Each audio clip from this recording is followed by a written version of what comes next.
Battini family అంటే తెలియని వాళ్ళు ఎవ్వరు ఉండరనే చెప్పొచ్చు. ఇతర రాష్ట్రాల్లో కాదు, ఇతర దేశాల్లో కూడా వాళ్ళు ఎంత ఫేమస్ అనే విషయం మనందరికీ తెలిసిందే. దానికి గల కారణం కూడా మృగశిర కార్గే రోజు వాళ్ళు పంచే చేప ప్రసాదం అనేది ఎంత ప్రాముఖ్యమైనది, విశిష్టమైనది అనేది కూడా తెలుసు. దానికి సంబంధించి ఇప్పుడు మనం వాళ్ళ ఇంటి దగ్గర అయితే ఉన్నాం. అయితే ఈ 2 రోజులు కూడా నాంపల్లి ఎగ్జిబిషన్‌లో దాదాపుగా వేల మంది భక్తులకి, ప్రజలకి అంటే భక్తులు అనడానికి కూడా కారణం ఏంటంటే ఆ చేప మందు ప్రసాదంగా తీసుకోవటానికి ఎంతోమంది ఇతర దేశాల నుంచి, ఇతర రాష్ట్రాల నుంచి కూడా రావటం అనేది ఉంటుంది. కాబట్టి భక్తులు అనేది ఇక్కడ ఆ పేరైతే మెన్షన్ చేయడం జరుగుతుందని చెప్పొచ్చు. ఇప్పటికీ కూడా చాలామంది ఇంటి దగ్గరికి వచ్చి కూడా ఆ చేప ప్రసాదాన్ని అయితే సేవిస్తూ ఉంటారు. అనేక ఆరోగ్య సమస్యలకి అది నివారిస్తుంది అనేది కూడా నమ్మకం అని చెప్పొచ్చు. ఇప్పుడు చూడొచ్చు చాలామంది కూడా ఇక్కడికి వస్తున్నారు. ఇప్పుడు మనతో పాటు బత్తిని ఫ్యామిలీ ఉన్నారు. ఒకసారి వాళ్ళతో మాట్లాడి మరిన్ని వివరాలు కూడా తెలుసుకునే ప్రయత్నం చేద్దాం. నమస్తే అండి. నమస్కారం. ఎలా ఉన్నారు?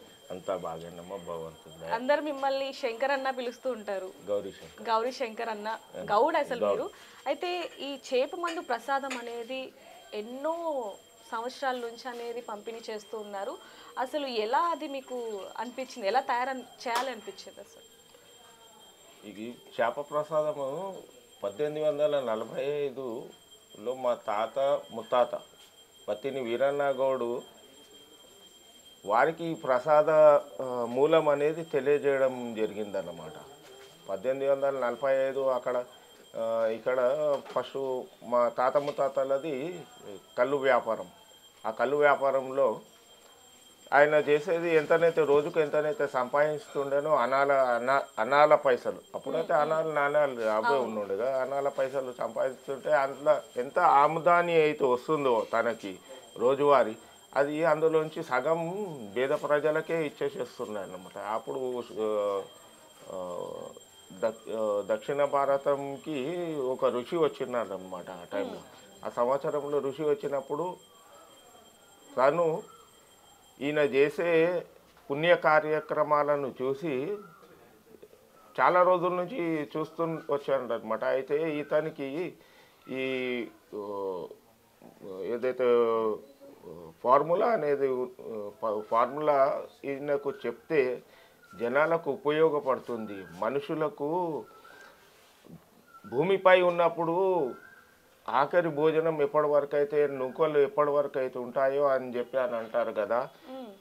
అలా కాకుండా శ్వాస ఉన్నంత వరకు అని అంటే శ్వాసను అందించేది ఈ యొక్క మంచి ఉద్దేశంతో ఆయన చెప్పారనమాట ఋషి.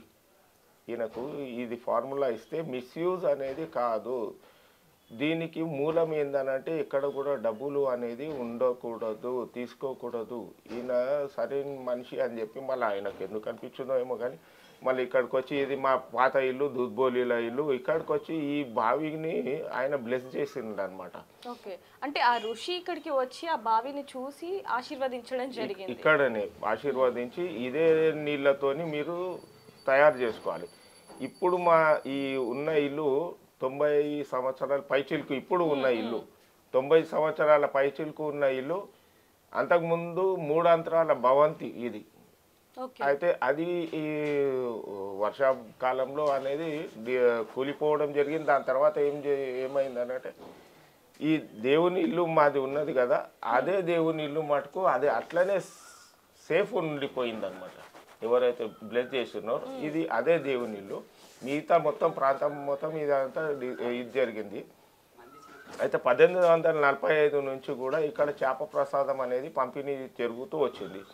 నిజాం కాలంలో కూడా అప్పుడు ఇక్కడికించి కొన్ని రోజుల మటుకు మాది అసలు గౌలీపుర, మా తాత వాళ్ళు ఉండేది గౌలీపుర నుంచి ఇక్కడికి సంవత్సరానికి ఒకసారి వచ్చి బండ్ల మీద వచ్చి వారం రోజులు ఇక్కడ ఉండి ఆయన ఇక్కడనే ప్రసాదం తయారు చేసుకొని ఇక్కడనే పంపిణీ చేసుకొని వెళ్ళిపోయేది వాళ్ళు అనమాట. మళ్ళీ సంవత్సరానికి ఒకసారి రావడము, మళ్ళీ అక్కడికి గౌలీపురాలో ఇంటికి దగ్గరికి వెళ్ళిపోవడం. ఇది ఏదైతే చేప ప్రసాదం ఏదైతే ఉందో ఆ లోపల పెడుతున్న పదార్థం అది ఆయుర్వేద మూలికలతో ఉన్నదేనా? ఆయుర్వేద మూలికలతోనే ఉన్న ప్రసాదం అన్నమాట ఇది. ధన్వంతరి గారు అంటే ధన్వంతరి విష్ణుమూర్తి ధన్వంతరి అవతారంలో ఉన్నప్పుడు ధన్వంతరి ఆయన పూజ చేసుకొని అదే ప్రసాదాన్ని అప్పుడు మేము తయారు చేసుకుంటాం అన్నమాట. అంటే ఆ రుచి ఈ ప్రసాదాన్ని ఎలా తయారు చేయాలి అంతా కూడా చెప్పడం జరిగింది మీకు. మరి తరతరాలుగా అది ఏ విధంగా చెప్తూ వచ్చారు? అంటే మీ తరానికి వచ్చేసరికి మీ నాన్నగారు కావచ్చు, తాతలు కావచ్చు, ఇది మీరు చిన్నప్పటి నుంచి చూస్తూనే ఉన్నారు. అంటే ప్రతి సంవత్సరం కూడా ఇది చాలా మంది ప్రజలకి వేస్తూనే ఉన్నారు. అది విన్నప్పుడు చూసినప్పుడు మీకు ఏమనిపించింది? వీరన్న గౌడ్ వారి కూతుర్లు కానీ వాళ్ళ ఎవరికైతే ఆడపిల్లలు ఉంటారు కదా వాళ్ళకు ఇది చెప్పవద్దు అనేది, ఎందుకంటే వివాహం జరిగిన తర్వాత ఆడపిల్లలు వేరే ఇంటికి వెళ్తారు కాబట్టి అక్కడ కమర్షియల్ అనేది వ్యాపారం అనేది జరగకుండా ఉండొద్దు అని చెప్పి అప్పుడు మాట తీసుకున్నారనమాట వీరన్న గౌడ్. దాని తర్వాత ఆయన కొడుకు నియమాలు చెప్పటం జరిగింది. కంపల్సరీ నియమాలు ఎట్లా అని అంటే ఆడపిల్లలకు చెప్పవద్దు. చిన్న పిల్లలు మేము మా తండ్రికి నా వయసు ఇప్పుడు 53 సంవత్సరాలు.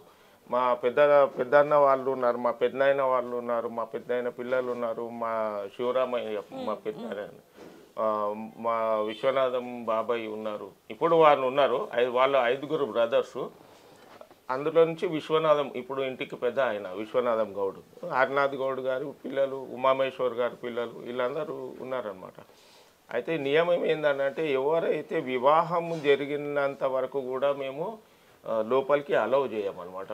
మూలం ఏదైతే తయారు చేస్తూ ఉంటాం కదా ఆ ప్రసాదాన్ని తయారు చేసేటప్పుడు ఎవరిని కూడా వివాహం అయిన తర్వాత కూడా కొందరు ఏమవుతారనంటే ఇప్పుడు సామాజిక పరంగా చూసుకుంటే వాళ్ళు జాబ్స్ పరంగా విదేశాలకు కూడా వెళ్ళిపోతుంటారు. అవును, వివాహం జరిగినాక కోడలు వచ్చినాక ఇది ఇక్కడికి వచ్చి అవన్నీ జరుగుతుంటాయి కాబట్టి వాళ్ళని కూడా అప్పుడు అలౌ చేయం. కొడుకులను కూడా వాళ్ళని కూడా ఒకటి నిష్ఠాపరంగా వాళ్ళని అబ్జర్వ్ చేస్తాం. మిగతా కార్యక్రమంలో వాళ్ళని ఇచ్చేస్తాం కానీ లోపలికి మట్టుకు రానియం. అప్పుడు మా తండ్రి గారు ఉన్నప్పుడు నా పెళ్ళి 96లో వివాహం జరిగింది. దాని తర్వాత కూడా నేను ఇంచుమించు 2000 అప్పుడు మళ్ళీ ఇన్వాల్వ్ అయినా లోపల. అంటే ఇది ఏదైతే తయారు చేసే విధానం ఉందో అది ఎవరికి కూడా చెప్పము, చూపించుకోము. అయితే దీన్ని అసలు 24 గంటలు ఈ సంవత్సరం 8వ తేదీ వచ్చింది, 7వ తేదీ నాడు పూజ చేసుకున్నాం. దాని తర్వాత ప్రసాదం తయారు చేసుకోవడం అనేది జరిగిపోయింది. జరిగిన దాంతో అసలు దీని మొత్తం వనమూలికలు ప్రొక్యూర్ అంతా కలెక్ట్ చేసుకోవడం అనేది 6 నెలల ముందు నుంచి మాది ప్రాసెస్. అది కూడా ఎట్లా పోవాలి, ఎట్లా తీసుకురావాలి మా పెద్దలు అది కూడా చూపిస్తారనమాట. అంటే అవి ఏవైతే మూలికలు ఉన్నాయో అవి తీసుకురావటంలో కూడా ఏమన్నా ఉన్నాయా? మళ్ళీ కంపల్సరీ అది ఇప్పుడు మామూలుగా చాలా మంది ఫాలో చేస్తారు. ప్రపంచంలో ఎక్కడ వెళ్ళినా కానీ కూడా అరే ఫలానా అరే వీరు వారే కదా అన్న ఇది ఉంటుంది. అయితే గుర్తింపు అది ఎట్లా పోయి తెచ్చుకోవాలి అది కూడా ఒక చాలా సీక్రెట్లోనే పెట్టుకుంటాం అనమాట. ఎట్లా పోయి తెచ్చుకోవాలి అంటే ఇప్పుడు మీరు ఏదైతే ఈ పదార్థాలు అన్ని మూలికలు వాడుతూ ఉంటారో అవి తీసుకొచ్చేది కూడా ఒక రహస్యంగానే పెట్టుకుంటాం మనం. అయితే ఈ చేప మందు తయారు చేసేది మీరు 6 నెలల ముందు నుంచి అవన్నీ తెచ్చుకుంటారు అని, కానీ చేప మందు పంపిణీ చేసే ముందు ఒక పూజ అనేది చేస్తారు, అది బయట వాళ్ళని ఎవరిని కూడా రానివ్వరు, రహస్యంగా చేస్తారు అనేది ఒక వార్త వచ్చింది. అది నిజమే అంటారు? 100% అది నిజమే. ముందు సత్యనారాయణ స్వామి వ్రతం, దాని తర్వాత ధన్వంతరి పూజ జరుగుతుంది, దాని తర్వాత గంగ పూజ జరుగుతుంది. గంగ పూజ గిట్ట ఇదంతా అయినాక మొత్తం ఇల్లంతా శుద్ధి చేసుకుంటాం. ఇప్పుడు మాకు ప్రతి సంవత్సరం ఇంటిలో కళ్యాణం చేసుకున్నప్పుడు సున్నాలు సదురుడు దులుపుడు ఎట్లా ఉంటుందో మాకు ఈ నెల మొత్తం ఇదే పని ఉంటుంది అనమాట. ఇప్పుడు ఇది అయిపోయినాక కూడా అక్కడ ఒక రోజు చేసుకోవాలి. నిద్ర 3-4 రోజులు ఉండదు మాకు. మా సోదరులకైనా కూడా 3-4 రోజుల నిద్ర ఉండదు. ఇక్కడ అంతకుముందు 98లో ఇక్కడ నుంచి మూవ్ అయ్యే కంటే ముందు కూడా ఒక నెల రోజుల ముందు నుంచి చాలా టైర్డ్ అయిపోతుంది. చాలా అంటే భరించలేంది. ఇప్పుడు ప్రతి ఒక్కరు ఇంట్లో నుంచి బయటికి వెళ్ళగానే ఫుడ్ కూడా ఖాళీ ఆర్డర్ల మీద ఆర్డర్ నడుస్తుంది ఇప్పుడు సోషల్ దాని పరంగా. అప్పుడు మా ఇంట్లో మా పెద్దవాళ్ళు, మా అమ్మ వాళ్ళు, మా పెద్దమ్మ వాళ్ళు కూడా ఇక్కడ ఎంతమంది అయితే వస్తుండేనో మా ఇంటికి వచ్చిన వాళ్ళు 250-300 మంది ఖాళీ సర్వీస్ ఇవ్వడానికి వస్తుండే. వాళ్ళకు కూడా ఇదే ఇంట్లో భోజన సదుపాయాలు ఏర్పాటు జరుగుతుండే అనమాట. అది భగవంతుడు ఆ శక్తి ఆ టైంలో ఎట్లా ఇస్తారో ఏమో తెలియదు. ఎనర్జీ అనేది అంటే ఆ టైంలో డబ్బు ఎక్కడి నుంచి వస్తుంది, అదేమి కూడా ఎనర్జీ కూడా ఏది ఉండదు. అది ఆటోమేటిక్గా తోవ పడుతూనే ఉంటుంది అనమాట. అది అటు 1.5 అనేది అయితే మాకు చాలామంది కూడా చెప్తా ఉంటారు అనమాట. మీరు ఇంత సేవ చేస్తుంటారు కదా, మళ్ళీ మీరు డబ్బులు ఇవన్నీ ఎట్లా అని అంటే, పెద్దలు ఏదైతే దారి చూపించారో మాకు మనం సంవత్సరం మొత్తంలో ఎంతనైతే సంపాదించుకుంటామో అందులోకించి తీసుకుంటాం అనమాట. అంటే ఇప్పుడు మీరు చెప్పడం జరిగింది, ఎప్పుడైతే ఈ చేప మందు పంపిణీ చేస్తారో ఎవరైతే ఆ సేవకులు ఉంటారో వాళ్ళకు కూడా ఇక్కడే భోజనాలు అని చెప్పడం జరిగింది. అంటే ఇప్పుడు మీ ఇల్లు ఇదంతా చూసిన తర్వాత కూడా మీరు ఆర్థికంగా ముందు ఉన్న వాళ్ళు అన్నట్టుగా కూడా ఎక్కడ అనిపించట్లేదు. ఇప్పటికీ కూడా మీరు నమ్ముతారా, మా కొందరు సోదరులకు అయితే ఇప్పటికీ కూడా ఉండడానికి సొంత ఇల్లు కూడా లేదు మాకు. సొంత ఇల్లు కూడా లేదు నిజంగా కూడా. కొందరికి రెంటెడ్లో ఉంటారు. పిల్లలు ఇప్పుడు పిల్లలు జాబ్స్ చేసుకుంటున్నారు, అది చేసుకుంటున్నారు. అంతవరకు కూడా మేము ఇప్పటికైనా కానీ కూడా మాకు సొంతం బిజినెస్లు అప్పుడు కళ్ళు దుకాణాలు ఉండే కళ్ళు దుకాణం వ్యాపారం అనేది నడిపించుకుంటుంది. అందులోకేసి వచ్చినది ఎంతో పోయినది కూడా అంతకంటే ఎక్కువనే ఉన్నది ఇప్పుడు బిజినెస్లలో. వ్యాపారం లేదు, ఏం లేదు. ఇప్పుడు పరిస్థితులు కొన్ని చెప్పుకోలేని పరిస్థితులు వచ్చినాయి. బంగారం కూడా ఆ టైంకి చేతిలో పైసలు లేనప్పుడు బంగారం కూడా మా తాత టైంలోనే జరిగింది అది. బంగారం కుదువ పెట్టేసేసుకొని ఎవరు దాతల దగ్గరికి తీసుకోవద్దు, ఎవరి దగ్గరికి అప్పులు తీసుకున్నా కానీ కూడా వాళ్ళ డబ్బు అనేది వీళ్ళకు కలుస్తుంది కాబట్టి తీసుకోవద్దు అని చెప్పి తన సొంత బంగారం బయట కుదువ పెట్టుకొని మళ్ళీ దాని తర్వాత సంపాదించిన దాంట్లోకి మళ్ళీ తీసుకున్నారు. అదే నియమం. అంటే ఈ చేప మందు తయారు చేసే టైం నుంచి పంపిణీ చేసేంత వరకు డబ్బు మొత్తం మనదే ఉండాలి, మొత్తం టోటల్లీ మనదే. అప్పు తేయకూడదు, ఎవరు దాన ధర్మాలు లేదు. ఎవరికైనా మేము చెప్తాము, ఎవరైనా వస్తారు కదా వారు, అరే మీకు ఏమన్నా డబ్బులు ఇస్తే డబ్బులు గిట్ట ఏం మాకొద్దు, వేరే వాళ్ళకి ఎవరైతే వీధ ప్రజలు ఉంటారు కదా వాళ్ళకు ఏమన్నా భోజన సదుపాయాలు మీ ఇంటి దగ్గర పెట్టుకోండి. మీకు నయమైంది కదా, మేమైతే పిలవలేదు, మీరు వచ్చి ప్రసాదాన్ని తీసుకున్నారు, ఆ భగవంతుడిని తలుచుకొని వాళ్ళకు బీద ప్రజలు మీ ఇంటి దగ్గరనే పెట్టుకోండి. చిన్న పిల్లలు ఉంటారు, అందులో కూడా పెద్దవాళ్ళకు కూడా పెట్టకని చెప్తాను నేనైతే. పెద్దవాళ్ళకు అందరు డబ్బున్న వాళ్ళు వీళ్ళు పెట్టుకుంటారు, అందరు చేసుకుంటారు. కానీ చిన్న పిల్లలు ఉంటారు కదా, పిల్లలు దేవుళ్ళతో సమానం, అమాయకులు ఉంటారు, మంచిగా పెరుగన్నం చేసి తినిపియండి, అదే పుణ్యం, అదే దౌర్తం. ఇప్పుడు ఈ పదార్థం అనేది ఎన్ని కేజీలు తయారు చేస్తారు? ఇప్పుడు ఈ సంవత్సరము, గత సంవత్సరం 3 క్వింటాలు చేస్తే ఈ సంవత్సరము స్టార్టింగ్ 4 క్వింటాలు చేసుకున్నాము. 4 క్వింటాల దాని తర్వాత మళ్ళీ ఇంకో క్వింటాల్ మళ్ళీ ఎక్స్ట్రా ప్రిపేర్ చేయడం మళ్ళీ 4 క్వింటాలు. జనాలు పెరుగుతూనే వస్తున్నారు. అంటే ఇప్పుడు ఫిషరీస్ వాళ్ళు వీళ్ళు ఎంత అంటే, అరే మేము 1,25,000 చేసిండ్రు, అట్లా చేసిండ్రు అవన్నీ చెప్తాం. వాళ్ళకి 65,000 అమ్ముడు పోయినాయి, 70,000 అమ్ముడు పోయినాయి అనేది మాకు పెద్దల పూర్వీకుల దగ్గరకించి చేప ప్రసాదం అనేది 3 విధాలుగా ఉంటుంది. ఒకటేమో చేప ప్రసాదం ఉంటుంది, రెండోది కార్తీక ప్రసాదం ఉంటుంది, మూడోది బెల్లం ప్రసాదం ఉంటుంది. మా క్యాలిక్యులేషన్ పూర్వీకులు ఏం చెప్పినారు అని అంటే, ఏది చేప మందు క్వింటల్న్నర అయితే దీనికి 3 ఇంతలు కార్తీక మందు తయారు చేసుకోవాలి. అందులో నుంచి 20 కేజీలు 30 కేజీలు మళ్ళీ బెల్లం ప్రసాదం అనేది తయారు చేసుకోవాలి. మా క్యాలిక్యులేషన్ ఎవరు ఎంతమంది వచ్చినా కానీ కూడా మా క్యాలిక్యులేషన్ మాకుంటుంది. అంటే ఆ బెల్లం ప్రసాదం అనేది అది దేనికి వాడతారండి? అది బెల్లం ప్రసాదం అనేది ఎవరైతే చేపతోని తీసుకొని వారు ఉంటారో వారి కోసం ఇస్తారు. అయితే చేప ప్రసాదం 70 నుంచి 80% ఎఫెక్టివ్, లేకపోతే రేషియో అట్లా ఉంటుంది. ఇందులో ఒక 20-30% తక్కువ ఉంటుంది అనమాట. అంటే ఇప్పుడు మీరు చేసే ఈ పంపిణీకి సేవకి ప్రభుత్వం కూడా సహకరిస్తుంది. ప్రతి సంవత్సరం కూడా నాంపల్లి ఎగ్జిబిషన్లో భారీ ఎత్తున ఏర్పాట్లు చేయడం జరుగుతుంది. మీకు ఎలా అనిపిస్తుంది? అంటే ప్రతి సంవత్సరం కూడా ఏర్పాట్లు పెరుగుతున్నాయి, జనాలు పెరుగుతున్నారు, ఎలా అనిపిస్తుంది మరి? ఇప్పుడు 98లో అప్పుడు చంద్రబాబు నాయుడు టీడీపీ గవర్నమెంట్ ఉన్నాడు. ఇక్కడ నుంచి అక్కడ మెరుగైన సదుపాయాలు అందిస్తాం. మెరుగైన సదుపాయాలు మాకు అందించడం కాదు, కానీ ప్రజలు ఎవరైతే వస్తున్నారో ప్రజల కోసమే ప్రభుత్వం ఉన్నది కాబట్టి ఏ ప్రభుత్వం వచ్చినా కానీ కూడా, ఇప్పుడు కాంగ్రెస్ గవర్నమెంట్ ఉన్నారు, వాళ్ళను రేవంత్ రెడ్డి గారు వాళ్ళకు డైరెక్షన్స్ చెప్పి ఉన్నారు, కంపల్సరీ ఇది చేయాల్సింది, వీళ్ళకి ఏర్పాట్లు ఇవ్వాల్సిందే. ఏర్పాట్లు మా కోసం కాదు, ప్రజల ప్రభుత్వం, ప్రజల సొమ్ము, ప్రజల డబ్బు ప్రజలకే అందించుకుంటున్నారు అంతే, కానీ మా కోసం అనేది అయితే కాదు. ఏదైతే ఫిష్కి 50 రూపాయలు 40 రూపాయలు ఏదైతే తీసుకుంటారో ఇప్పటికీ కూడా చాలా మందికి అపోహలు ఉన్నాయి. ఆ 50 రూపాయలు 40 రూపాయలు అనేది మీకే వస్తున్నాయని చెప్పి అన్నట్టు. కానీ అది వెళ్ళేది మళ్ళీ ఫిషరీస్ వాళ్ళ ఓకే, కార్పొరేషన్ ఎవరైతే ఆ చేపలు పంపిణీ చేస్తారో వాళ్ళకి వెళ్ళిపోతుంది, వాళ్ళకి వెళ్ళిపోతాయి. మీకు మాత్రం మాకు 1 రూపాయి ఉంది. మాకు వద్దు మాకు. అయితే మనం చూడొచ్చు, గత సంవత్సరం కావచ్చు, ఈ సంవత్సరం కావచ్చు, ఆ, పంపిణీ చేసే సమయంలో అంటే ఏ రోజు అయితే చేప ప్రసాదాన్ని పంపిణీ చేస్తారో ఆ రోజు 2 అపశృతులు కూడా జరిగాయని చెప్పొచ్చు. అంటే గత సంవత్సరం 2-3 చనిపోవడం జరిగింది, ఈసారి కూడా ఒక వ్యక్తి చనిపోవడం జరిగింది. దాని గురించి అది మీ దాకా వస్తున్నాయా ఈ వార్తలన్నీ కూడా? వార్త తెలుస్తున్నాయమ్మా, కానీ వాళ్ళు హార్ట్ ప్రాబ్లమ్ అట్లా ఇది జరిగింది అనేది చాలా దురదృష్టకరమైన విషయం. అది చాలా బాధ కూడా కలుగుతుంది. అది ఎవరు మన ఇంటి దగ్గరికి ఎవరైతే ఆశ తీసుకొని వస్తారో వాళ్ళకి ఇలా జరగడం అనేది అని అంటే చాలా బాధ అనిపిస్తుంది అమ్మా. కానీ ఇక మనం చేసేది ఏం లేదు. ఇన్ని లక్షల మంది, ఇక దేవుడి నిర్ణయం ఎట్లా ఉంటుంది అనేది మనం ఏం అనలేము.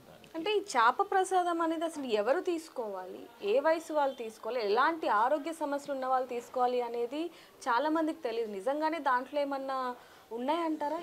అంటే ఈ వయసు వాళ్ళు తీసుకోవాలి, ఈ ఆరోగ్యం ఉన్న వాళ్ళు తీసుకోకూడదు అనేవి ఏమన్నా ఉన్నాయా నియమాలు? చేప ప్రసాదము ఎవరైతే ఉబ్బసం వ్యాధి ఉంటుందో కదా వాళ్ళకు అనేది ముఖ్యంగా వాళ్ళకు ఇది ఉంటుంది అనమాట, తీసుకోవాల్సింది వాళ్ళు. ఈ ప్రసాదాన్ని చిన్నపిల్లలు బెల్లం మందునే కానీ అందులో నుంచి వేరేది దానికేసి తీసుకుంటారు చిన్నపిల్లలు అట్లా. కానీ మేము చిన్నపిల్లల్ని తీసుకొని వచ్చి చిన్నపిల్లలకు వ్యయం పెద్దవాళ్ళు వాళ్ళ ఆధ్వర్యంలో వాళ్ళ పేరెంట్స్ ఆధ్వర్యంలోనే ఇవ్వడం జరుగుతూ వస్తుంది అన్నమాట ఈ ప్రసాదం అనేది. పెద్దవాళ్ళు ఉంటారు కదా, వాళ్ళకు 70 నుంచి 80 సంవత్సరాల వాళ్ళు కూడా తీసుకుంటారు. ఎవరి ఇష్టం వాళ్ళది. ఓన్లీ శ్వాస సమస్యలు కాకుండా ఏ సమస్యలు అనేది కాదు, ఏ సమస్యలైనా కాదు, శ్వాస సమస్యలు ఉంటేనే మటుకు వాడుకోవాలి. ఏదైనా సంవత్సరం ఇప్పుడు బీపీ ఉంది, షుగర్ ఉంది, లేకపోతే జ్వరం అట్లాంటివి వాటి కాదు. అంటే చాలా మంది మీ భక్తులు అనుకోవాలా, ఫ్యాన్స్ అనుకోవాలా తెలియదు, కానీ వాళ్ళు అంటున్నారు ఏంటంటే, అంటే ఇప్పుడు ఊపిరికి సంబంధించినది మందైతే మీరు కనిపెట్టడం జరిగింది, అలాగే ఇప్పుడు కోవిడ్ అంటే ఇతర దేశాలను మన రాష్ట్రాలని మొత్తం కూడా అల్లకల్లోలం చేస్తుంది, ఎంతో మంది ప్రాణాలను కూడా తీసుకుంది.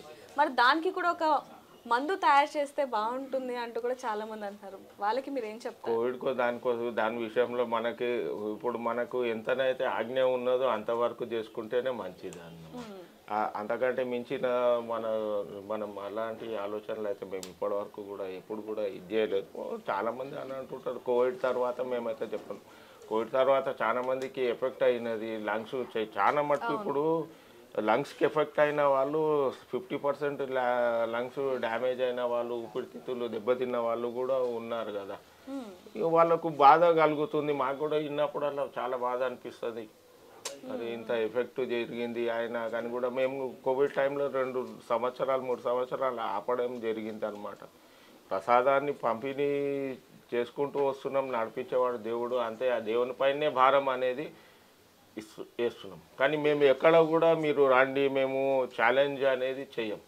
ఈ ప్రసాదం ఏదైతే ఉందో పదార్థం, దాని మీద చాలా మంది కోర్టుకు కూడా వెళ్ళటం జరిగింది. అంటే ఆ పదార్థం ఎలా తయారు చేస్తారు, దాంట్లో ఉన్న రహస్యం ఏంటి చెప్పండి అంటూ కూడా కోర్టుకు వెళ్ళటం జరిగింది. మీరు కూడా వాళ్ళకి సమాధానం ఇవ్వటం జరిగింది, అంటే దాని రహస్యం చెప్పకూడదు అనేది. ఆ టైంలో మీకు ఏమనిపించింది? అంటే ఇంత ప్రజలకి సేవ చేస్తున్నప్పుడు మా మీదనే ఈ విధంగా తిరగబడుతున్నారు అనిపించిందా, సపోర్ట్ చేయట్లేదు అనిపించిందా, ఏమనిపించింది మీకు? ఇప్పుడు మనము ఒక మంచి తువలో వెళ్తుంటామమ్మ. తువలో వెళ్తున్నప్పుడు నలుగురు మనుషులు కలుస్తారు. ఒకరు వెళ్ళే తువలు మంచిగా, అరే చూసిన వాళ్ళకు అరే వాళ్ళు మంచిగా నడుస్తుండ్రు అని అన్నప్పుడు 4 విధాలుగా మాట్లాడుకుంటారు. అలానే అనుకుంటారు. మేము చేసే సేవ కొందరికి నచ్చవచ్చు, నచ్చకపోవచ్చు. అర్థమైందా? మేము ఎక్కడ కూడా ఇది కమర్షియల్ అనేది చెయ్యమన్నమాట. ఎక్కడ కూడా కమర్షియల్ అనేది పరిస్థితి లేదు మాది. ఇది మేము ఓపెన్ ఛాలెంజ్ అనేది కూడా చెప్పలేము మేము. అది ఈ విషయాన్ని ఛాలెంజ్ అని కూడా మేము చెప్పం. ప్రజలు వస్తున్నారు, వాళ్ళు తీసుకుంటున్నారు, వాళ్ళకు తెలిసింది ఈ ప్రసాదం అనేది ఇక్కడికి వస్తే తీసుకుంటే మంచిది జరుగుతుంది అని చెప్పి మీరు అక్కడ గవర్నమెంట్ ఎగ్జిబిషన్ గ్రౌండ్లో ఏర్పాటు చేసినప్పుడు అక్కడ జనాలకు అడగండి, ఎవరైతే వస్తున్నారో ప్రజలకు తీసుకోండి. మేము ఎంతైనా ఎవరు ఎంత చెప్పినా అల్టిమేట్లీ ప్రజలు చేసేదే నిర్ణయం. అవును. అంటే ఈ చాప ప్రసాదం అనేది ఒక్కసారి వేసుకుంటే సరిపోతుందంటారా? లేదంటే ఎందుకంటే మనం ఎగ్జిబిషన్లో చూసాం, ప్రతి ఒక్కరితో మాట్లాడుతున్నప్పుడు కూడా మేము 5వ సారి రావటం జరుగుతుంది, 10వ సారి రావటం జరుగుతుందని చెప్తున్నారు. అంటే ప్రతి సంవత్సరం వేసుకోవాలా, లేకపోతే ఒక్కసారి వేసుకుంటే సమస్య తీరుతుంది? ముందు మేము చిన్న ఉన్నప్పుడు ఒక 15 సంవత్సరాల క్రితం వరకు కూడా పొల్యూషన్ అనేది ఇంత లేకుండా ఉండే, ఇంత లేదు. ఇప్పుడు ప్రతి వాళ్ళు కూడా మేము చిన్న ఉన్నప్పుడు మేము బయటకు వెళ్ళినప్పుడు కూడా బోరింగ్ వాటర్ తాగినాం, బావులలో దుంకినాం, అన్నీ చేసినాం. ఇప్పుడు బావులలో పిల్లలకి ఎలాంటి పరిస్థితులలో తీసుకొచ్చుకున్నారంటే జనాలు వాళ్ళది జ్ఞానం ఎట్లా ఏర్పడింది. బావులలో తానం చేయండి, బోరింగ్ నీళ్లు తాగండి అని చెప్పినా కానీ కూడా మేము తాగినాం, తిరిగినాం అందరు, ప్రతి ఒక్కరు కూడా. అయితే వాళ్ళు ప్రతి ఒక్కటి నీటు శుచి శుభ్రత ఇట్లా అట్లా అనేది ఉండాలి, శుచి శుభ్రత అన్నీ ఉండాలి, కానీ అది మించిపోకూడదు అనమాట. అంటే దోమలు రాకుండా మస్కిటో కాయిల్స్ యూజ్ చేస్తున్నారు. ఇవి కొన్ని ఉన్నాయి కదా అగరబత్తీలు, అవి చాలా డేంజరస్ అంటే డేంజరస్. అయితే పొల్యూషన్ అప్పుడు మేము 3 సంవత్సరాలు వేసుకుంటే సరిపోతుంది అనేది ఒక నియమం ఉండే, 3 సంవత్సరాలు. ఇప్పుడు దాన్ని 4 నుంచి 5 సంవత్సరాల వరకు కూడా చెప్తున్నాం అనమాట. మినరల్ వాటర్ అని చెప్పి చెప్తారు, ఏదేదో వాటర్ అనేది తాగుతారు. మీరు ఏదైతే స్వచ్ఛమైన మంచినీరుకు దగ్గరకు వస్తే మీరు మినరల్ వాటర్కి అలవాటు పడ్డాన వాళ్ళైతే స్వచ్ఛమైన నీళ్లు తాగంగానే మీ ఆరోగ్యం క్షీణించిపోతుంది. మినరల్ వాటర్ తాగితేనే వాళ్ళు కరెక్ట్గా ఉంటారు. మీరు స్వచ్ఛమైన, మేము అందరికీ అదే చెప్తాం, మీరు ఈ మినరల్ వాటర్స్, ఆర్ఓస్, వీరోస్ ఇవన్నిటికంటే కూడా మంచి కొండలో ఉన్న స్వచ్ఛమైన మంచినీళ్ళు తాగండి. మీరు ఫ్రిడ్జ్ వాటర్ తాగకండి, ఇవన్నీ చెప్తాం అనమాట కంపల్సరీ. మేము కూడా అవే తాగుతాం. అంటే ఇప్పుడు మీరు చెప్పారు, అంటే మీ చిన్నప్పటి నుంచి 3 సార్లు వేసుకుంటే చాలు. మరి ఇప్పుడు చాలా మంది 10 సార్లు, 11 సార్లు, ఏమైనా ఆరోగ్య సమస్యలు ఉంటాయి లేకపోతే ఏమైనా కాదు, దగ్గుదమ్ము ఉన్న వాళ్ళైతే ప్రతి సంవత్సరం వస్తారు. ఒక్కరే కాదు, చాలా మంది మీరు అక్కడ గ్రౌండ్లో చూడొచ్చు. అరే మాకు తగ్గిపోయింది, తగ్గిపోయినాక కూడా వస్తాం. కొందరు అయితే ఎట్లా ఉన్నారంటే తగ్గిపోయింది కదా ఇక మేము ఇంటి దగ్గర కూడా కాదు, మాకు తగ్గింది, ఇందులో నుంచి లాభం జరిగింది, మేము కొంతమందికి సేవ అందించాలని వాళ్ళు వచ్చి స్వచ్ఛందంగా వాళ్ళే సేవ అందిస్తారు. వాళ్ళే వాలంటీర్స్గా చేస్తారనమాట. అరే మాకు తగ్గింది, ఎందుకంటే హాస్పిటల్కి పోయి ఇప్పుడు నార్మల్గా ఇట్లా డాక్టర్ దగ్గరికి వెళ్ళి ఇప్పుడు చేయి పట్టుకున్నాడు అని అంటే కూడా దానికి కూడా ఫీజు తీసుకుంటారు. అవును. అంటే మనం చూడొచ్చు, చిన్న దగ్గు జ్వరం వస్తేనే దాదాపుగా 500 నుంచి 1000 రూపాయల దాకా అవుతూ ఉంటాయి. అయితే ఇప్పుడు ఇంత ఆధునిక టైంలో కూడా మీరు ఈ చాప మందుని పంపిణీ చేస్తున్నారు. అంటే ఇంగ్లీష్ మందులతో కూడా తగ్గనిది ఆరోగ్య సమస్యలు అనేవి ఈ చాప మందు ద్వారా తగ్గుతున్నాయి. మరి ప్రజల నుంచి ఎలాంటి సమాధానం వస్తుంది మీకు? ప్రజల నుంచి సమాధానం మాకు కాదు, ప్రజలే తెలుసుకుంటున్నారు అనమాట. మేము ఎప్పుడు కూడా అడ్వర్టైజ్మెంట్ అనేది ఉండదు కదా, మేము ఇక్కడ అడ్వర్టైజ్మెంట్ ఇచ్చి టీవీలలో ఇచ్చి అది ప్రజలకు చెప్పడం ఏం జరుగుతుంది అన్నట్టు ప్రజలు ఒకరి నుంచి ఒకరు తెలుసుకున్నారు.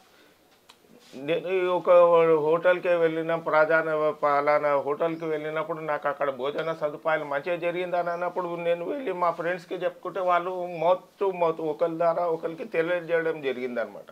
అది ఎక్స్పాండ్ అనేది జరుపుకుంటూ వచ్చింది అనమాట.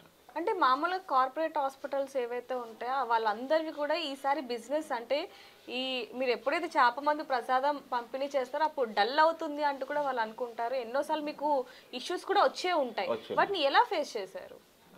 వాళ్ళకు ఫేస్ చేయడం ఏముందమ్మా, వాళ్ళకు చాలా మంది డాక్టర్స్ కూడా ఈ చాప మందు అనేది కరెక్ట్ కాదు అంటూ కూడా కొంతమంది మీడియాకి ఎక్కడం జరిగింది, కోర్టుకి ఎక్కడం జరిగింది. మరి అన్ని ప్రాబ్లమ్స్ వచ్చినప్పుడు మీరు ఎలా ఫేస్ చేశారు అసలు? ఇప్పుడు అది చేప మందు అనుకోండి, చేప ప్రసాదం అనుకోండి, ఒక పదార్థం అనుకోండి, ఏదైనా అనుకోండి, అల్టిమేట్లీ ప్రజలకు మంచి జరుగుతుందా లేదా మనకు కావాల్సి? ప్రజలకు మంచిగా జరుగుతుందా? మీరు ఏం అమృతం అనుకోండి, నీళ్ళే అనుకోండి, ఇంకేదన్నా అనుకోండి, మేమైతే ఎక్కడ కూడా కమర్షియల్ చేసుకుంటా మీరు మా దగ్గరికి రండి ఇట్లనైతే మాకు అలాంటివి లేదు.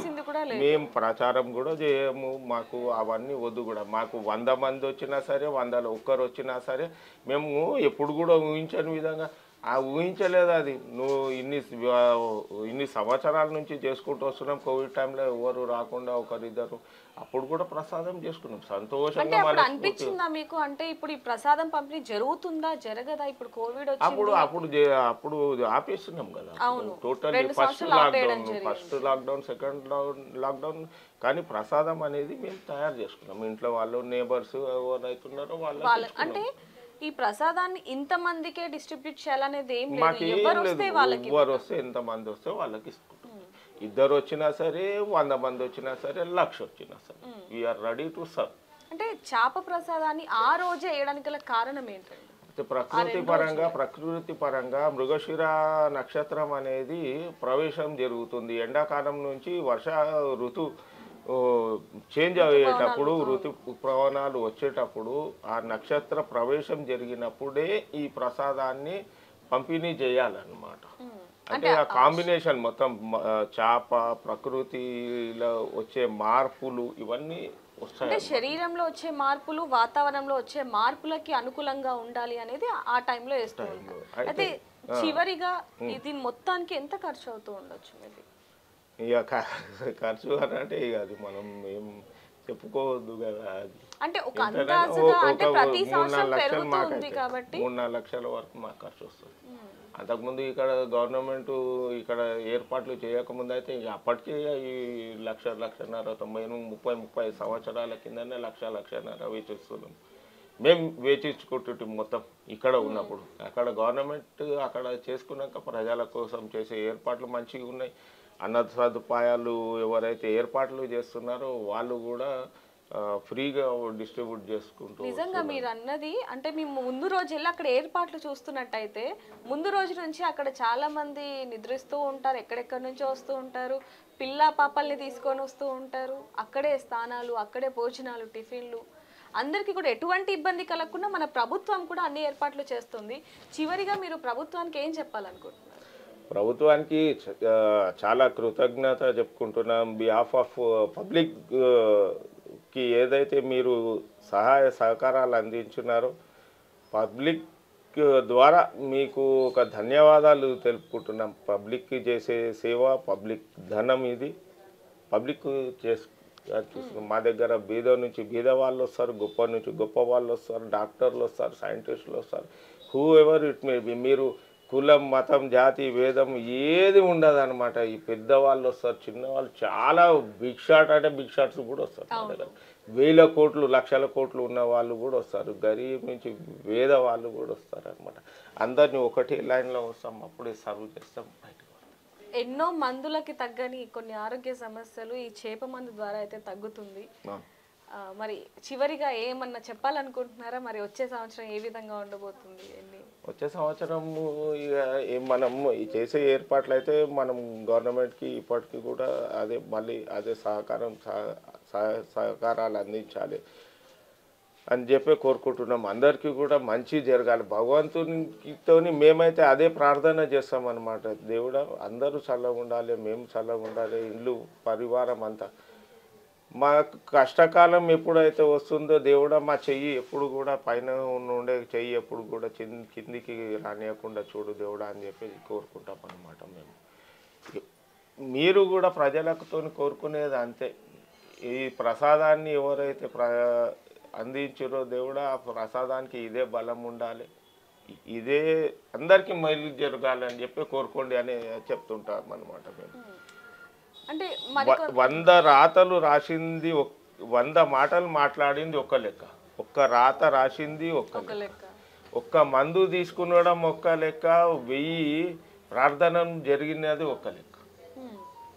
ప్రార్థనలు 1000 మంది ప్రార్థన ఉండాలి, అది ఒక ప్రార్థన కూడా పనిచేస్తుంది అన్నమాట. అంటే ఇది ఆయుర్వేదంది కాబట్టి ఆయుర్వేద స్టోర్స్లో దొరుకుతుందా అంటూ కూడా కొంతమంది అడుగుతున్నారు. మీరేం చెప్తారు దాన్ని? అవన్నీ మేము చెప్పాం కదా, అట్లా చెప్పాము, అవన్నీ చెప్పకూడదు. స్టోర్స్లో దొరుకుతుందా, తెచ్చుకోవాలన్నా తెచ్చుకోవద్దా, ఇట్లా అయింది అని ఎప్పుడైనా మేము వెళ్ళేది కూడా చాలా మటుకు తెలియని ఊరికి. ఒక్కొక్కసారి మా ఇంట్లోకి కూడా చెప్పకుండా మా ఇంట్లో వాళ్ళకి కూడా చెప్పుకోకుండా వెళ్ళిపోతాం అన్నమాట. ఎక్కడి నుంచి ఎక్కడనో వెళ్ళిపోతాం. అంటే ఇప్పుడు ఈ తయారు చేసే విధానం అలాగే ఇవి తీసుకొచ్చే మూలికలు తీసుకొచ్చే విధానం ఆ పూజలు ఇవన్నీ కూడా రహస్యాలే అంటారు. రహస్యాలు 100%. అవి మాత్రం ఎవరికి చెప్పకూడదు. ఎవరికి చెప్పు అది ఆ ఆజ్ఞనే ఉన్నదన్నమాట దాన్ని. ఇది మాకు చాలామంది ఇప్పుడు చాలామంది ఏం చేస్తారంటే గ్రౌండ్లో కూడా చెప్తాం. గ్రౌండ్లో అయినా సరే ఇక్కడ ఫస్ట్ ఇక్కడ ఉన్నప్పుడు చాలామంది ఏం చేస్తుండే తీసుకొని పోయి అరే జల్దీ మీకు ఫస్ట్ కావాలి. ప్రజలు ఎంత యాంగ్జైటీగా ఉంటారనంటే ఫస్ట్ మాకు కావాలి, వెళ్ళిపోవాలి, గంట సేపట్లో 2 గంటలలో వెళ్ళిపోవాలి. అప్పుడు 30-35 సంవత్సరాల కింద 400-500 రూపాయలకు ఒక చేప పిల్ల అమ్ముతుండే. ఎంత 400-500 అని అంటే ఒక్క చేప పిల్ల ఎంత కాస్ట్ ఉంటుండే, వాల్యూ ఉంటుండే చెప్పండి. 400 రూపీస్ అని అంటే ఇప్పుడు గవర్నమెంట్ అక్కడ 50 రూపాయలకు అక్కడ అందిస్తుంది, చేస్తుంది. అందరు తీసుకొచ్చుకొని అమ్ముతుండే అప్పుడు చుట్టుపక్కల ప్రజలు. అయితే వాళ్ళకు చెప్తుంటాం అనమాట, చెయ్యకుండ్రి, ఇది తప్పు, వద్దు, మీకు ఎంతనైతే తీసుకోవాలంటే తిన్నా కానీ కూడా మనకు భోజనం తిన్నా కానీ కూడా అది అడగాలి, వెయ్యికి ఇమ్మడాలి, భోజనం ఇమ్మడకుండా ఉండకూడదు. అయితే మనము వాళ్ళ దగ్గర నుంచి డబ్బులు తీసుకున్నా కానీ కూడా మనకు అది ఆనందాన్ని కలిగించాలి. తీసుకొని వారం రోజులు మంచిగా ఉంటారు. చాలామంది అబ్జర్వ్ చేసినాం ఇలా, ఎవరైతే ఈ ప్రసాదానికి డబ్బులు పెడతారు చూడు, 1000 రూపాయలు, 2000 రూపాయలు, 3000 రూపాయలు, ఇప్పటికీ అట్లా గ్రౌండ్ చుట్టుముట్టు అవి జరుగుతున్నాయి అన్నమాట. అయితే మేము చెప్తామన్నమాట, ఇవి చెయ్యొద్దు ఇట్లా. మళ్ళీ తర్వాత సంవత్సరం మొత్తం పొడుగుతా మీరు పరేషాన్ ఉంటారు. ఇలా వాళ్ళ మీద ఏమైనా యాక్షన్ తీసుకుంటారా లేకపోతే కేవలం ఇలానే చెప్పలేము? మేము చెప్పడం వరకే మా వంతు, వద్దు బాబు ఇది మంచి మార్గం కాదు, వద్దు అని అంటాం. అది ఇంటారా వాళ్ళ మీద, వినకపోయినా కానీ కూడా వాళ్ళ ఇష్టం. అంటే ఈ చేప ప్రసాదాన్ని దొంగలించిన వాళ్ళు కూడా కొంతమంది ఉన్నారని విన్నా. చాలా మంది అది దొంగలించి ఇప్పుడు మీరు అన్నట్టుగా చేపలో వేసి వాళ్ళ ఇంటి దగ్గరికి వెళ్ళి అమ్ముకోవడం, ఇవన్నీ కూడా చాలా జరిగాయి. అప్పుడు మీకు ఏమనిపిస్తుంది? బాధ?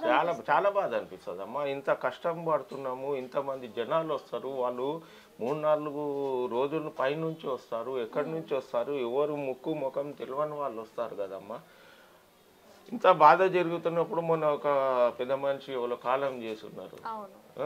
వాళ్ళు ఇంత కష్టపడి లైన్లో నిలబడితే మీరు తుచ్చమైన కొన్ని డబ్బుల కోసం ఆన్లైన్లో పెడతారు, మేము మీ ఇంటికి పంపించేసేస్తాం, 5000 ఇవ్వండి, 4000 ఇవ్వండి. అరే వాళ్ళకు ఏం ప్రసాదం తీసుకుంటున్నది కూడా తెలియదు. అది నిజంగా జెన్యున్గా అదేనా లేకపోతే కాదా? మా పేర్లు పెట్టుకొని ఎంతోమంది పేర్లు పెట్టుకున్నారు. ఇది హైదరాబాద్ చేపమంది ప్రసాదం, హైదరాబాద్ ప్రసాదం అనేది చాలామంది పెట్టుకున్నారు. ఇది పేర్లు పెట్టుకొని ఇది చేస్తారు. మేము చెప్తాం అనమాట, ఎవరికి డబ్బు ఇవ్వకండి, మీకు ఇక్కడికి రండి, మీరు మంచిగా తీసుకొని పోండి. ఖాళీ కావాల్సింది ఏంటంటే ఓపికతో తీసుకొని నిలబడి తీసుకొని వెళ్ళిపోయారు అంతే. ఇది తీసుకున్న తర్వాత వాళ్ళు అంటే శరీరంలోకి తీసుకున్న తర్వాత ఎలాంటి మార్పులు వస్తాయి, అలాగే ఏమైనా పథ్యం అనేది ఉండాలి అంటారు? 45 రోజుల పథ్యం ఉంటుంది అనమాట. చేప ప్రసాదం తీసుకున్నాక చేప మింగిన తర్వాత ఒక ½ an hourలో ఇది బ్లడ్లో కలిసిపోతుంది అనమాట. ఎంటీ స్టమక్ రావాలి, తిన్నాక కూడా ఒక 1.5 అవర్ వరకు ఎంటీ స్టమక్తోనే ఉండాలి అనేది చెప్తామన్నమాట మేము. 45 రోజుల పథ్యం ఉంటుంది. ప్రసాదం ఎంతనైతే పనిచేస్తుందో 45 రోజులు మీరు ఏదైతే డైట్ చేస్తారు కదా, మీరు డైట్ చేసిన దాన్ని చాలా ఎఫెక్టివ్గా ఉంటుంది అనమాట. డైట్ మీరు ఎంత మంచిగా డైట్ ఫాలో అవుతుంటుందో అంత మంచి ఎఫెక్టివ్ ఉంటుంది అనమాట. 45 రోజుల పథ్యం కంపల్సరీ ఉండాల్సిందే. 45 రోజులు ఇంటి కోసం వేరే ప్రసాదం ఇస్తాము.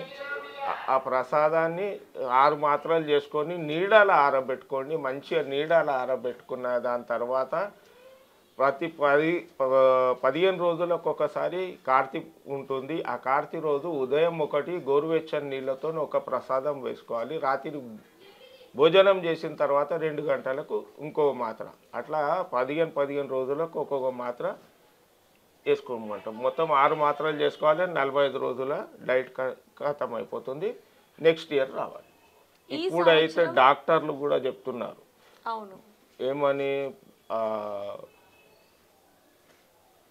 నూనెలు ఏవైతే వాడుకుంటారో ఆ నూనెలు వేరే 3 నెలలు 4 నెలలకు ఒక్కొక్కసారి చేంజ్ చేసుకోవాలి. కంపల్సరీ కంటిన్యూస్గా అదే వాడుకోవాలి. అందరు ఏమన్నారు, ఇదే అడ్వర్టైజ్మెంట్ చేశారు, ఓ sunflower low cholesterol, low cholesterol, low cholesterol, low cholesterol, ఓ cholesterol free D, B, Z అన్ని విటమిన్లు ఉంటాయి ఇలా అని చెప్పారు అన్నారు కదా. వాటర్ కూడా 10,000 రూపాయల బాటలు కూడా తాగిపిస్తున్నారు, అందులో ఏముంటుందో కూడా తెలియదు. 10,000 అంత డబ్బు పెట్టిన వాళ్ళు కూడా అంత వీక్ ఉంటారు అన్నమాట. మేము ఇంట్లో కుసుమ నూనె వాడుకోమని అంటాం. 2 నెలలు 3 నెలలు కుసుమ నూనెతోనే తినాలి. దాని తర్వాత నువ్వుల నూనెతోని తినాలి కంపల్సరీ. అది పెద్దల నుంచే వస్తున్నది, అది ఆచారం అది. దాని తర్వాత పల్లి నూనె వాడాలి. కొబ్బరి నూనెనైతే అస్సలు తినొద్దు, అందులో ఫుల్ కొలెస్ట్రాల్ ఉంటుంది. కేరళ వాళ్ళు మాత్రం అదే మొత్తం తింటారు. అందరికంటే జ్ఞానం విజ్ఞానం వాళ్ళ దగ్గరనే ఉంది. 100% సాక్షరత వాళ్ళదే కదా. ఆవు నెయ్యి ముట్టొద్దు, కొలెస్ట్రాల్ అవి ఇవి అని అంటారు. మంచిగా తినాలి అని అంటాం మేము. నెయ్యి అయితే నూనె కంటే కూడా ఎక్కువ తినాలని అంటాం. అంటే ఈ రోజుల్లో అన్ని కల్తీ అయిపోయాయి కాబట్టి స్వచ్ఛంది ఒకటి ఏర్పాటు చేసుకోవాలి. స్వచ్ఛమైన నూనె చాలా మంది గానుగ నూనెలు పడుతున్నారు, చాలా మంది పడుతున్నారు. కొన్ని పైసలు ఎక్కువ పోతాయి కానీ లక్షల రూపాయలు హాస్పిటల్లో పెట్టుడు కంటే కూడా అది చాలా మంది 1,000 రూపాయలు ఇలా పెట్టచ్చు అంట. ఈ 1000 కొని పోతాయి కానీ తర్వాత పోయేది లక్షలలోనే పోతుంది. లక్షలు పోయినా కానీ కూడా పానంది గ్యారంటీ అనేది ఎవరిది లేదు. ఈ సంవత్సరం ఎంత మందికి పంపిణీ చేశారు? ఇంచుమించు ఈ ఒక సంవత్సరానికి మేము 3 లక్షల పైచులకి అని చెప్పాను. 3 లక్షలు మేము 3 లక్షల పైచులకి అని చెప్పాను అనుకుంటున్నాం. ఇంకా ఫిషరీస్ వాళ్ళది అవన్నీ రిపోర్ట్ అవన్నీ ఏం ఇదే 3 లక్షల మంది వరకు అయితే ఇచ్చుకున్నాం. ఓకే, అంటే మీరు ఇలాగే ప్రతి సంవత్సరం అనేక మందికి ఈ విధంగా చేప మందు పంపిణీ చేయాలని మేము మా ఛానల్ తరఫున కోరుకుంటున్నామండి. నమస్కారం. సో చూడొచ్చు, చేప మందు పంపిణీ అనేది ప్రతి సంవత్సరం కూడా పెరుగుతూనే ఉంది. అలాగే దీని వెనకాల ఎన్నో ఆరోపణలు వస్తున్నాయి. వాటి గురించి కూడా బతిని ఫ్యామిలీ అయితే సమాధానం చెప్పడం జరిగిందని చెప్పొచ్చు. ప్రతి సంవత్సరం కూడా చేప మందు తీసుకునే వాళ్ళు, సేవించే వాళ్ళు వేలల్లో పెరుగుతూనే, లక్షల్లో కూడా పెరుగుతూనే ఉన్నారని చెప్పొచ్చు. వీళ్ళకి ఈ విధంగానే ప్రతి సంవత్సరం కూడా చేప మందుని అనేక మందికి పంపిణీ చేయాలని కూడా మనస్ఫూర్తిగా కోరుకుందాం. చూస్తూనే ఉండండి మరిన్ని వివరాల కోసం బిగ్ టీవీ. Thank you.